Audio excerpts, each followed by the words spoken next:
they've had a very kind of subdued response. In fact, the president of Mexico saying essentially an olive branch. That he looks forward to working with President Trump, reminding him that Mexico and the United States are friends. So there hasn't really been a lot of boisterous talk. You hear it on some lower levels. Lawmakers who are really kind of warning the Mexican government they need to be prepared to fight back against whatever Donald Trump fights. In fact, one lawmaker I spoke with said they had introduced legislation that would make it illegal for any kind of Mexican money to go toward paying for that wall. And if they insist, if Donald Trump continues to push on this or NAFTA issues or immigration issues, that there are other routes that they could go to fight back as well. So there could be a fight. There could be a fight, and we saw quite an effect on the Mexican peso after the election this week as well, the currency there. Ed, thank you very much. Fascinating piece. We appreciate it. Up next, legendary investor Warren Buffett. We went to Omaha this week to sit down with him for an exclusive interview, his first since the election of Donald Trump. How strong does he think the U.S. economy is right now? I asked the Oracle of Omaha. You'll hear from him next. It was in the early morning hours on Wednesday that investors started to digest that Donald Trump would be the next U.S. president. That sent markets around the world plummeting, with Dow futures down nearly 900 points at one point. But then the market opened, and the Dow not only rebounded quickly, it finished the week up nearly 5.5%, hitting a new record high yesterday. So what does legendary investor Warren Buffett think of the U.S. economy right now? And how can more people achieve the American dream? Here is part 2 of our exclusive interview with the Oracle of Omaha. Let's talk about the economy. In February, you said that the U.S. economy is a little bit weaker than you'd expected. What's your assessment as we sit here today? Well, it's interesting, Bob, because I would say, this time I probably use the term, it's softer than I think people think it is. I don't mean it's weak, but it's softer than people think. Now the GDP comes out for the third quarter at 2.9%. I don't think it was a 2.9% quarter. They've got way better figures than I do. You think it was lower than that? Yeah, I do. Why? What signs are you looking at? I look at everything. I mean, we've got 70 plus businesses, and from railroads to Fruit of the Loom underwear, and we get it.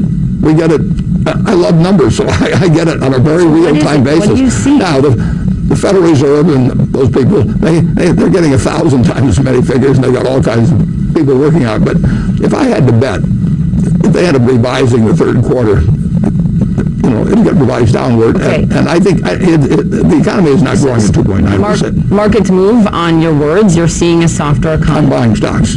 Economy.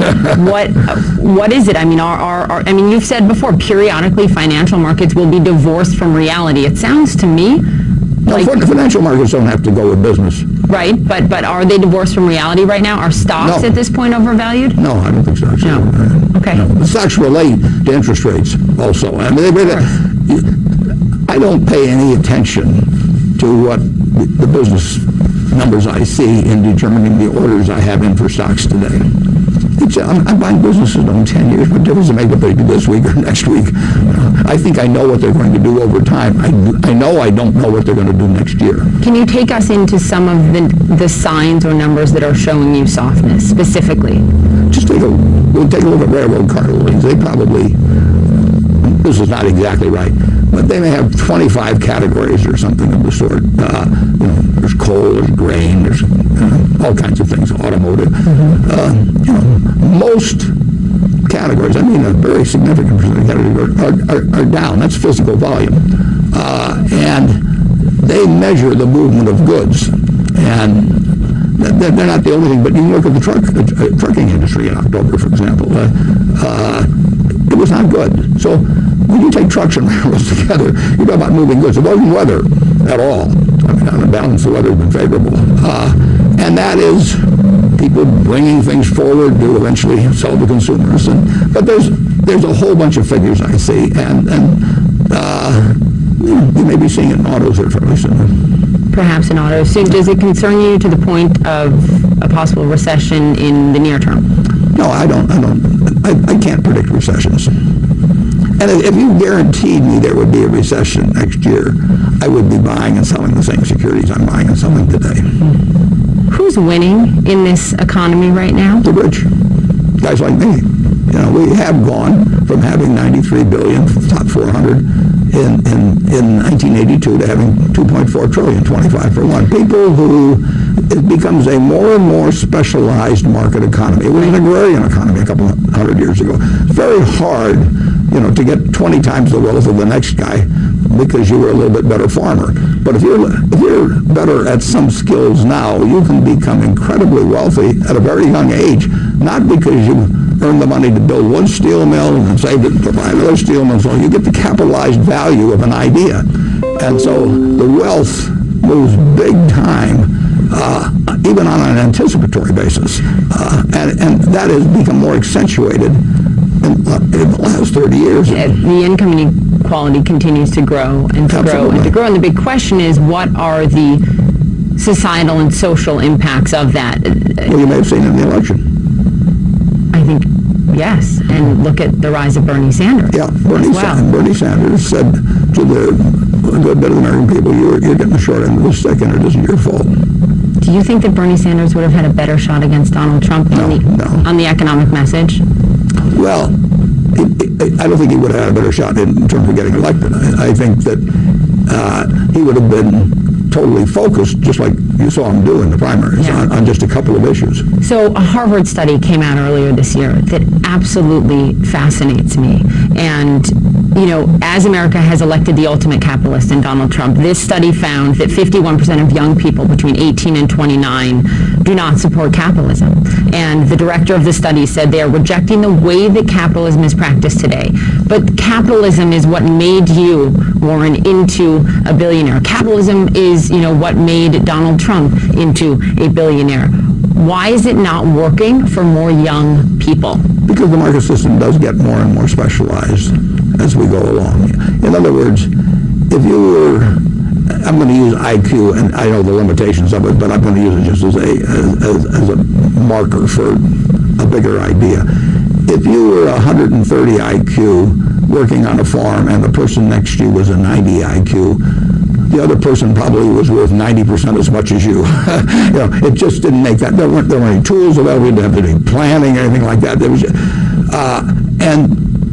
those were agrarian. That was an agrarian society. Then we moved into a manufacturing society, and if you were on the Ford Motor assembly line in 1915, it's still differences in intellect and so on were important, but they didn't produce 50 for 1 results or 100 for 1 results. Now we're in an economy where specialized talents bring incredible sums, and where if you're a little bit where you really don't fit well into the market system, you are left behind. So then the question is, do we need a more inclusive form of capitalism? I know that you and some of the CEOs... We need a different form of tax. We need an earned income tax credit that's much more, that's expanded. That's going to solve everything?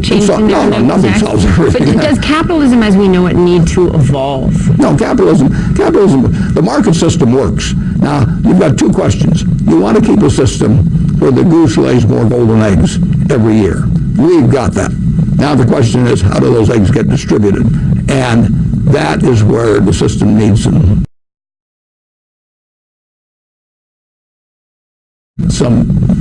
adjusting. We have adjusted. We've bolted Social Security, and we've done things in the past. Mm-hmm. But we need to address the problem, not of how to get more eggs out. We know how to do that. Mm-hmm. But we have to make sure that in a super rich country, anybody who's willing to work 40 hours a week has a decent living. So what is that going to mean then when it comes to minimum wage? Because you and I have talked for years about this minimum wage debate. You've told me before it is the hardest question I've been asked because I don't know the answer. You've said I'd like to see everyone make at least $20 an hour, but you're concerned about what that would do in terms of depressing hiring. Since we last spoke about this over a year ago, the fight for $15 an hour has really elevated. Is that the answer? You don't need a minimum wage, you need a minimum income.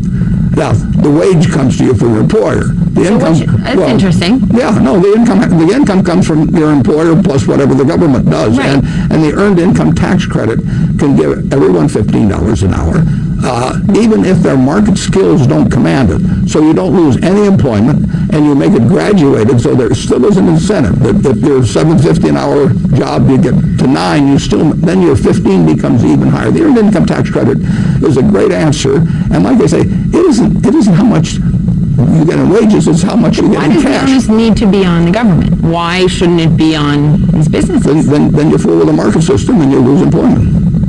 If you tell me I've got to run a business that pays $15 an hour, in many industries I'm going to employ less people than before. I don't want to employ less people. I just want that person to make $15 an hour.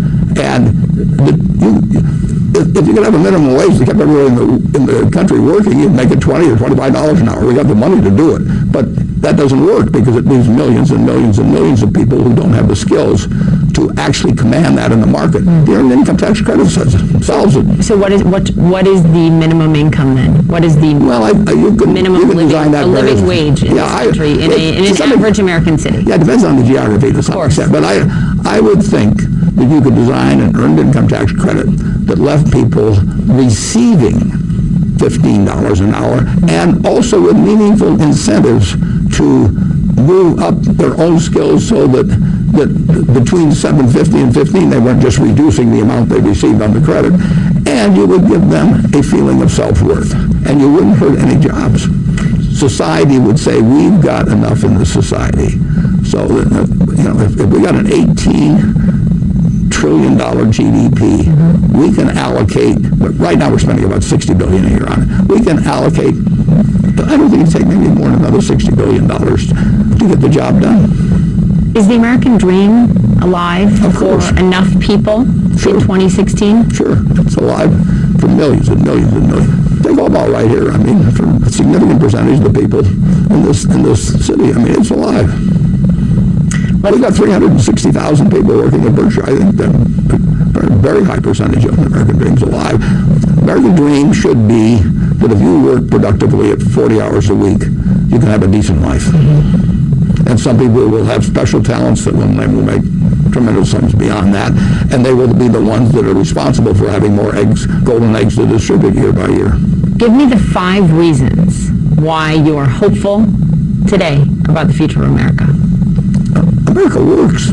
I mean, when you fly back, New York or wherever it may be, just look at what you see. You see 75 million owner-occupied homes. You see factories that are producing goods and services that the American public loves that they never even dreamt about years ago. You see a country where in one person's lifetime, an already prosperous country became 6 times as wealthy or as income producing per capita. You see more change in our 240 years than happened in millennia before. And it wasn't because we were smarter.